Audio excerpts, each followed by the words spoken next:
Hadian jong ke jingjia, jong ke jingkno balangut ki kena akasi ke lesha sho ha ke khar Nepali ha Jatalong ki bor penya district jong ke Ri Bhoi bat jong ke West Karbi Anglong na Assam henin ke singi nyautrik uyayong araja arfar kila penlong ye ke jingialang ye keren iasuk ha ka shnong sabuda Ri Bhoi district ki bor penya jong baro ar ki district kumju ki he pulit jong ke Ri Bhoi bat West Karbi Anglong kilai don lang ban pentikna ye ke jing shong suk shong sain hapo jong ka thain ha bakren sekilat patai kubor na kaliang jong deputy commissioner jong ke Ri Bhoi district uloong bana kaliang jong ki bor penya district kim shem layo satia kanu ke jing ujor henry na kaliang jong ki bor penya district kila shimkia halo kaniga kam wat na ka jing tip bom day ka official complaint kumta na kaliang jong baro ar ki bor district kelele banwat ye kilat kilenti banweng ye kete ke jing but bononra ye shong suk shong san shaki paj ba nong shong shnong ha kete ka thain khaput jong ka jala meghalaya but Assam that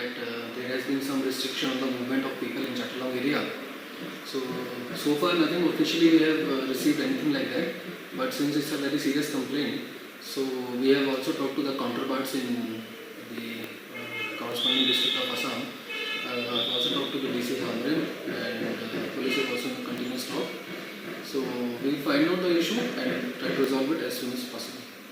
Recently also we had a peace meeting there and it was headed by, the committee was headed by ABC, and EAC, additional DSPs, Joshi, and the Assam counterparts also.